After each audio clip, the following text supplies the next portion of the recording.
Chapter 11 है macro economics का, ध्यान से समझना। Foreign exchange rate, foreign exchange rate short form में इसे फॉरेक्स भी कह सकते हैं। फॉरेक्स कैसे होता है? FOR मतलब फॉरेन और EX का मतलब एक्सचेंज। फॉरेन एक्सचेंज रेट होता है एक ऐसा रेट जिसपे करेंसी को एक्सचेंज करते हैं, जैसे इंपोर्ट एक्सपोर्ट करते हैं। यूएसए से इंपोर्ट किया या यूएसए को एक्सपोर्ट किया तो डॉलर में कन्वर्ट करेंगे ना, तो जिस रेट पे कन्वर्ट करेंगे वो फॉरेन एक्सचेंज रेट कहलाता है। तो लिखो foreign exchange rate refers to the rate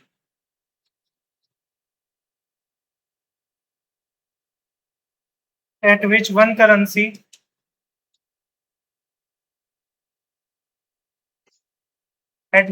currency is exchanged for the other, is exchanged for the other।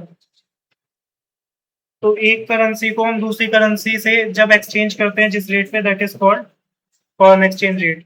For example pound one, ये पाउंड होता है, इज इक्वल टू ₹105, या $1 इज इक्वल टू ₹95। तो ये क्या होगा? एक्सचेंज रेट होगा। अब जो कंसेप्ट कर रहे हैं वो ध्यान से समझना क्योंकि कंफ्यूजिंग है थोड़ा सा।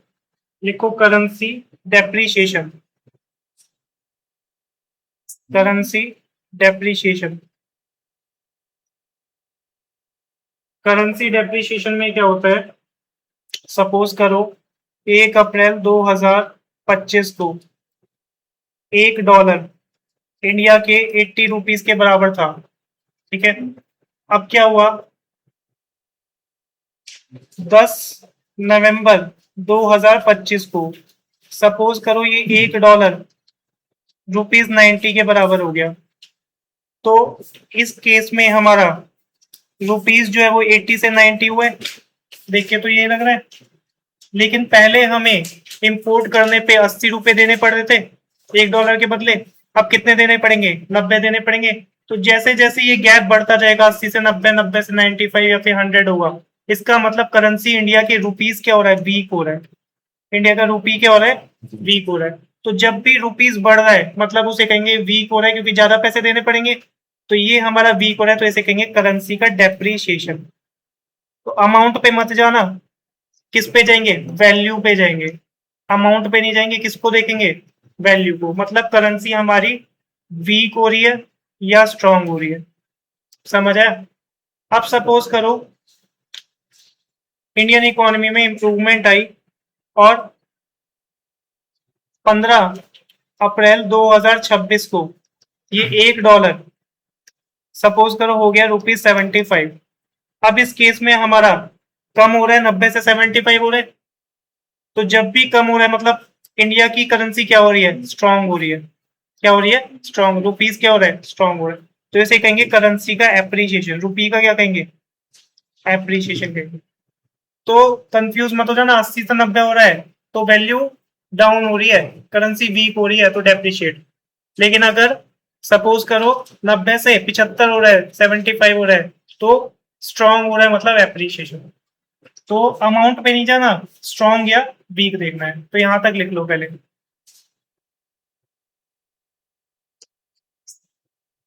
तो अगर 80 से 90 हो रहा है तो इंडियन रूपी डेप्रिशिएट, ठीक है। और अगर 90 से 75 हो रहा है $1 तो इंडियन रूपी क्या हो रही है? एप्रिशिएट हो रही है। ध्यान रखना, ये कंफ्यूज मत हो जाना, MCQ में आ सकता है। करेंसी डेप्रिशिएशन क्या होता है? Decrease in the value of domestic currency in terms of foreign currency. तो वैल्यू क्या हो रही है? यहाँ पर डिक्रीज हो रही है। अमाउंट तो बढ़ रही है लेकिन वैल्यू क्या हो रही है? वीक हो रही है, डिक्रीज हो रही है, मतलब इंडियन करेंसी वीक हो रही है, ठीक है। जैसे कि rupees is set to be depreciating अगर प्राइस $1 का 81 से क्या हो जाए? 82। तो अमाउंट तो बढ़ी है लेकिन वैल्यू क्या हो गई है? वीक हो गई है। तो ये सेम एग्जांपल यहाँ पे आएगा। उसके बाद देखो क्या दे रखा है, ये इसके ऊपर कई बार क्वेश्चन आ जाता है कि अगर करेंसी डेप्रिशिएट हो रही है तो उसका क्या इम्पैक्ट होगा।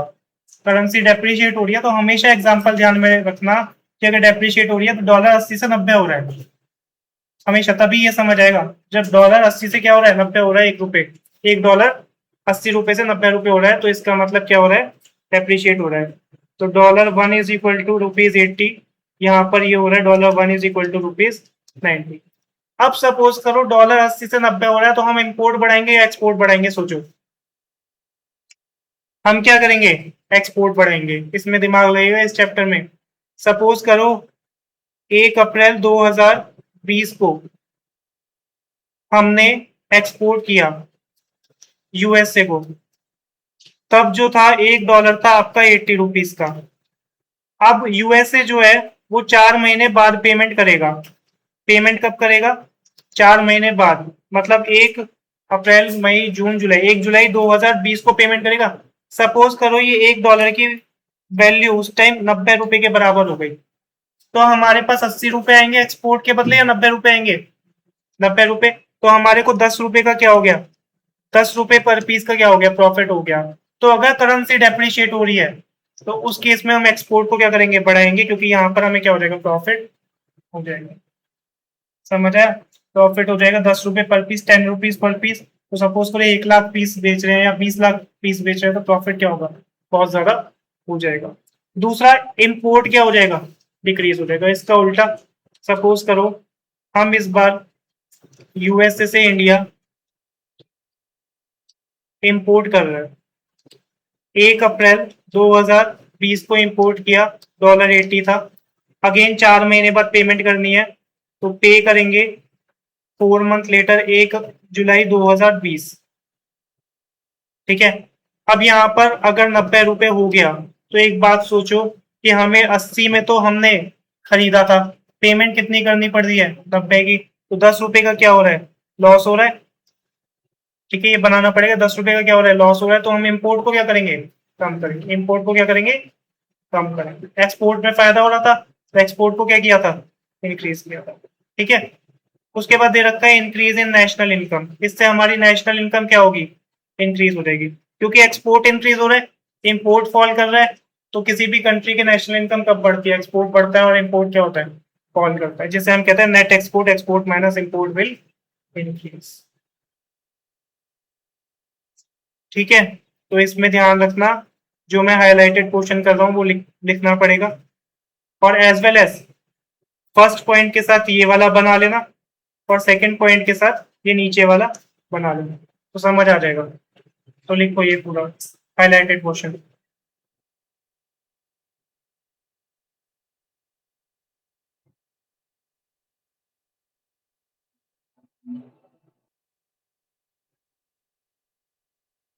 ठीक है। करेंसी एप्रिसिएशन क्या हो जाएगा, इसका उल्टा। सपोज करो $1 ₹90 का था, वहां से $1 कितने का हो गया, ₹70 का हो गया। तो इस बार वैसे तो देख के पता चल रहा है कि कम हो रहा है, लेकिन इंडिया की करेंसी क्या हो रही है, स्ट्रांग हो रही है। तो हमें अमाउंट नहीं देखनी, हमें क्या देखना है, वीक या स्ट्रांग। तो जैसे 82 से 81 हो गया, तो इसका मतलब क्या हो गया, स्ट्रांग हो गया, तो करेंसी एप्रिसिएशन हो जाएगा। तो करेंसी एप्रिसिएशन में increase in the value of domestic currency है। 80 से 81 तो डेप्रिशिएट, 82 से 81 तो स्ट्रॉन्ग, मतलब एप्रिशिएट हो जाएगा। इसमें उल्टा कर दो, वहां पे एक्सपोर्ट इंक्रीज करते हैं, यहाँ पे इंपोर्ट इंक्रीज कर दो, वहां पे इंपोर्ट डिक्रीज करते हैं, यहाँ पर एक्सपोर्ट डिक्रीज कर दो। अब यहाँ पर नेशनल इनकम क्या हो जाएगी, वहां पे इंक्रीज होती थी, यहाँ पे क्या हो जाएगी, डिक्रीज हो जाएगी। ठीक है, तो ध्यान रखना इसमें, ये वाले पॉइंट्स लिख लेना जो मैं हाईलाइट कर रहा हूँ।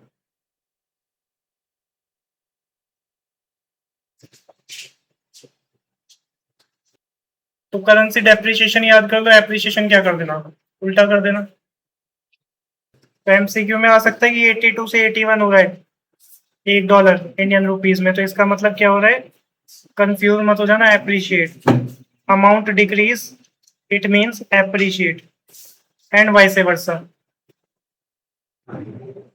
फिर अगर सपोज करो ये आ जाए डिफरेंस, ये डिफरेंस बताओ between currency depreciation and currency appreciation. तो सिंपल सा पहले तो मीनिंग ही लिख देना, जो अभी हमने करा है, डेफिनेशन। मीनिंग का मतलब जो डेफिनेशन थी। फिर यहाँ पर इफेक्ट ऑफ इंपोर्ट एक्सपोर्ट में सिंपल सा ये लिखना कि यहाँ पर करेंसी डेप्रिसिएशन में हमारा एक्सपोर्ट क्या होता है, इंक्रीज होता है, एक्सपोर्ट इंक्रीज होता है, और इंपोर्ट क्या होता है, डिक्रीज। डेप्रिसिएशन में होता है, डेप्रिसिएशन में सिंपल सा यहाँ पे लिखना, यहाँ पर एक्सपोर्ट क्या होता है, डिक्रीज होता है, और इंपोर्ट क्या होता है, इंक्रीज होता है। थर्ड पॉइंट ये लिख देना कि 81 से 82 हो रहा है तो डेप्रिशिएट, और 82 से 81 हो रहा है तो एप्रिशिएट। तो ध्यान रखना, सिर्फ इतने इतने पॉइंट लिख लो। डेफिनेशन लिख देना सेम एज अबव, ठीक है, अभी लिखो मत, डेफिनेशन के आगे लिख दो, पेपर में तो लिख के आना है, यहाँ पे लिख दो सेम एज अबव। ये 2 पॉइंट लिख लेना बस, ये और ये सेकंड और थर्ड। ठीक है, types of foreign exchange rate system. अभी जो फॉरेन एक्सचेंज रेट है ना, इसके 3 सिस्टम्स है। एक है फिक्स्ड एक्सचेंज रेट सिस्टम जिसको पेग्ड एक्सचेंज रेट सिस्टम भी कहते हैं, एक है फ्लेक्सिबल जिसको फ्लोटिंग एक्सचेंज रेट सिस्टम भी कहते हैं, और एक फ्लोटिंग से पहले वर्ड लगा दिया मैनेज्ड। तो 3 है, फिक्स्ड, फ्लेक्सिबल और मैनेज्ड फ्लोटिंग रेट। ठीक है, फिक्स्ड एक्सचेंज रेट सिस्टम में क्या होता है, जहां पर exchange rate for a currency fixed होती है बाय द गवर्नमेंट। इसमें किसकी इंटरवेंशन होती है, गवर्नमेंट की। तो जो भी रेट ऑफ एक्सचेंज कि $1 इतने का होएगा या £1 इतने का होगा, वो कौन डिसाइड करता है, गवर्नमेंट डिसाइड करती है। ठीक है, यहाँ पे क्या होता है कि जो वैल्यू ऑफ डोमेस्टिक करेंसी है वो टाई होती है to the value of another currency, जिसे हम पेगिंग कहते हैं। ये आ सकता है, इसीलिए इसका नाम क्या है, पेग्ड एक्सचेंज रेट सिस्टम भी इसका नाम होता है। यहाँ पे स्टेबिलिटी अचीव करने के लिए गवर्नमेंट क्या करती है, फॉरेन करेंसी को बाय करती है अगर एक्सेस सप्लाई है, या फिर सेल करती है अगर एक्सेस डिमांड है। मतलब डिमांड ज्यादा है तो गवर्नमेंट क्या करेगी, बाय, और अगर सप्लाई ज्यादा है तो गवर्नमेंट स्टेबिलिटी लाने के लिए क्या करेगी, सेल कर देगी। एस फॉर सेल, और उल्टा लिख दिया, डिमांड के केस में सेल होगा। डिमांड ज्यादा है तो उस केस में क्या करेंगे, सेल करेंगे, और सप्लाई ज्यादा है तो उस केस में क्या करेंगे, बाय करेंगे। ठीक है, तो एक पॉइंट तो ये हो गया जिसके ऊपर आ सकता है।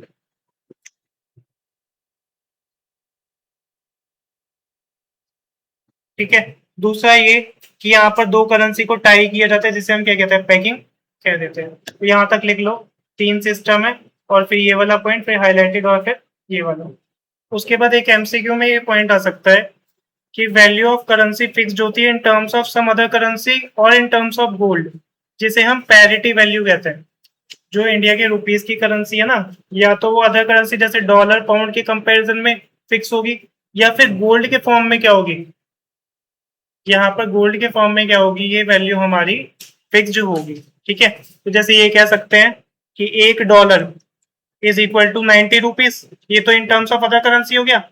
या फिर ये कह सकते हैं कि जो 1 ग्राम गोल्ड है, 1 ग्राम गोल्ड, वो है 13,000 या 14,000 रुपीज का, 24 कैरेट, ये कहा जा सकता है। तो या तो इन टर्म्स ऑफ गोल्ड हो जाएगी फिक्स, या फिर इन टर्म्स ऑफ क्या हो जाएगा, पैरिटी वैल्यू। ठीक है, तो ध्यान रखना सिल्वर के फॉर्म में नहीं होती है, गोल्ड को ही प्रेस्टिजियस मेटल माना जाता है तो गोल्ड के फॉर्म में होती है। ये लिख लेना, ये वाला पॉइंट, पैरिटी वैल्यू कहते हैं इसे। मतलब $1 कितने रुपए के बराबर है, पैरिटी मतलब इक्वलिटी, इक्वल मतलब $1 के लिए 90 रुपए, या 1 ग्राम गोल्ड खरीदने के लिए कितने, 14,000 रुपए, 14,000 will have to be paid. Parity मतलब इक्वल, कि इतने के लिए कितना इक्वल होगा। जैसे हमारे यहाँ 90 रुपए देते हैं, हमारे यहाँ सपोज करो 1 रुपए देते हैं, तो अगर $1 की चीज खरीदनी है यूएसए में तो हमें कितने रुपए देने पड़ेंगे, 90 रुपए। तो $1 कितने के बराबर हो गया, 90 रुपए के बराबर हो गया। पैरिटी वैल्यू आ सकता है कि पैरिटी वैल्यू किसमें होती है, फिक्स्ड एक्सचेंज रेट सिस्टम। उसके बाद मेरिट्स डीमेरिट्स दे रखे हैं, वैसे चांसेस कम है इसके आने के, सिर्फ एक बार हेडिंग देख लो। फिक्स्ड एक्सचेंज रेट सिस्टम के क्या क्या मेरिट है, तो स्टेबिलिटी लाती है गवर्नमेंट एक्सचेंज रेट में, इंटरनेशनल इन्वेस्टमेंट क्या होती है, बढ़ती है इससे। उसके बाद इंटरनेशनल ट्रेड प्रमोट होता है, स्पेक्यूलेटिव ट्रांजेक्शन को प्रमोट करता है। स्पेक्यूलेटिव पता है किसी को, जिसे हिंदी में कहते हैं सट्टेबाजी।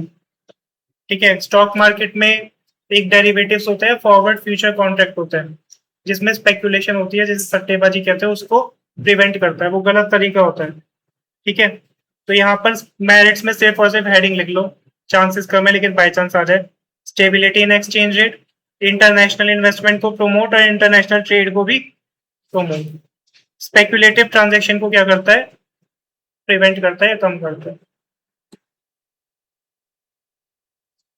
तो इंटरनेशनल इन्वेस्टमेंट बढ़ेगी, ट्रेड बढ़ेगी, स्पेकुलेटिव ट्रांजैक्शंस कम होंगी और एक्सचेंज रेट में क्या आएगी, स्टेबिलिटी आएगी। भाई जहां भी गवर्नमेंट का रोल है तो गवर्नमेंट तो स्टेबल ही करेगी ना एक्सचेंज रेट को, जैसे आरबीआई करती है। अब हर चीज की एडवांटेज है तो कुछ डिसएडवांटेज भी होगी। अब यहाँ पे डीमेरिट, अगर हमें स्टेबिलिटी लानी है ना तो उसके लिए गवर्नमेंट के पास बहुत ज्यादा पैसा होना चाहिए। तो huge foreign exchange reserve is required by the government. अब सपोज करो कि कोई बहुत बड़ी कंपनी है जैसे रिलायंस इंडस्ट्रीज लिमिटेड है, उसके सारे शेयर होल्डर ने मिलके कोई एक पर्टिकुलर कंपनी, सपोज करो एचएसबीसी बैंक है, उसके शेयर्स खरीद लिए और इसके करोड़ों में शेयर होल्डर्स है। तो सारे के सारे शेयर होल्डर्स ने मिलके क्या किया, स्पेक्यूलेशन किया कि हम एक साथ क्या करेंगे, शेयर्स को बाय करेंगे जिससे उसका प्राइस क्या होगा, शेयर का बढ़ जाएगा। तो इस एक्टिविटी को कंट्रोल करने के लिए गवर्नमेंट को भी क्या करना पड़ेगा, बाय की जगह उल्टा सेल करना पड़ेगा गवर्नमेंट को। तो इसके लिए भी गवर्नमेंट को क्या चाहिएगा, पैसा चाहिएगा बहुत ज्यादा। तो जितनी भी ट्रांजेक्शन है उसको मेंटेन करने के लिए लार्ज रिजर्व चाहिएगा गवर्नमेंट को, कि जिससे वो एक्सचेंज रेट को एक फिक्स्ड लेवल पे स्टेबिलिटी मेंटेन करता है। समझ आया, जैसे हर्षद मेहता स्कैम के टाइम पे होता था ना, ये हर्षद मेहता कहता था ये शेयर खरीद लो, ये बेच लो, सब उसको फॉलो करते थे, तो एक साथ ही मार्केट क्या करती थी, फ्लक्चुएट करती थी। अब फ्लक्चुएशन को रोकने के लिए गवर्नमेंट के पास पैसा होगा तभी तो खरीद बेच पाएगी। तो गवर्नमेंट को क्या चाहिए, huge amount of foreign exchange reserve चाहिए। ये लिख लो, ये वाला पॉइंट डीमेरिट में। फिक्स्ड एक्सचेंज रेट सिस्टम का दूसरा डीमेरिट लिखो। दूसरा डीमेरिट होगा difficulty in fixing exchange rate. Difficulty in fixing exchange rate.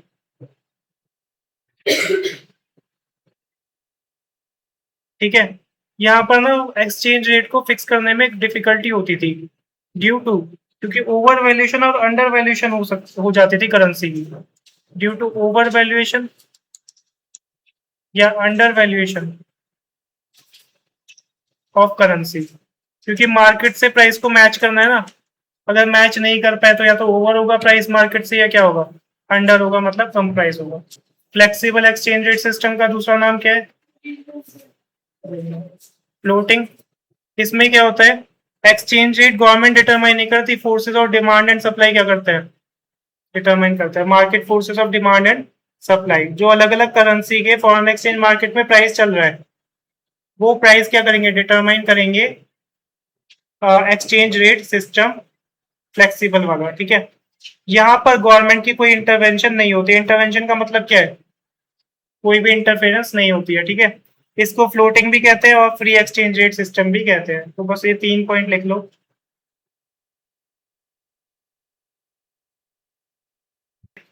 उसके बाद फिक्स्ड की तरह इसके भी मेरिट और डीमेरिट्स हैं। फ्लेक्सिबल एक्सचेंज रेट सिस्टम का क्या मेरिट होगा, पहला तो इक्विलिब्रियम लेवल को मेंटेन करता है। यहाँ पे क्या होता है, सेल्फ एडजस्टिंग इक्विलिब्रियम लेवल होता है, मतलब जो सप्लाई है वो डिमांड के साथ मैच कर जाती है, क्योंकि यहाँ पे ओवर वैल्यूएशन और अंडर वैल्यूएशन ऑफ करेंसी नहीं होता है। ओवर वैल्यूएशन अंडर वैल्यूएशन था ना उसमें फिक्स्ड में, यहाँ पर नहीं होता, हो सकता है एमसीक्यू में आ जाए। यहाँ पर फॉरेन एक्सचेंज रिजर्व ज्यादा होने की जरूरत नहीं है गवर्नमेंट के पास, क्योंकि गवर्नमेंट की इंटरवेंशन नहीं होती है। ठीक है, और यहाँ पर ऑप्टिमम यूटिलाइजेशन ऑफ रिसोर्सेज होता है। ठीक है, और लेवल ऑफ एफिशिएंसी बढ़ती है।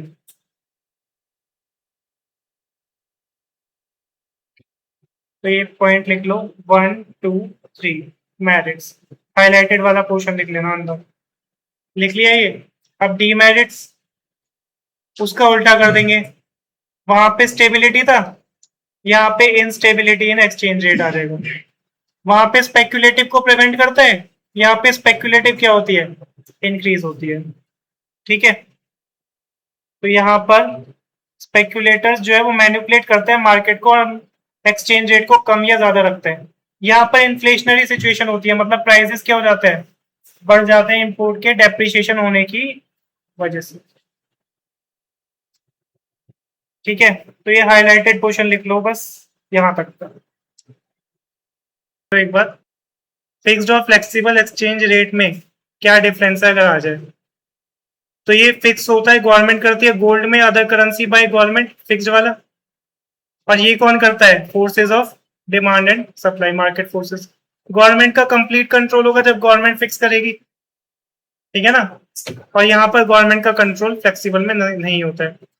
यहाँ पर सिर्फ स्मॉल वेरिएशन हो सकती है एक्सचेंज रेट में, जो स्टेबल रहता है, लेकिन यहाँ पे फ्लक्चुएशन ज्यादा होती रहता है। तो तीन तो ये छोटे छोटे पॉइंट हो गए। उसके बाद एक पॉइंट ये देख लो कि गवर्नमेंट को लार्ज फॉरेन एक्सचेंज रिजर्व चाहिए, यहाँ पर फॉरेन एक्सचेंज रिजर्व गवर्नमेंट को ज्यादा नहीं चाहिए। ये 4 पॉइंट और लिख लो बस छोटे छोटे करके।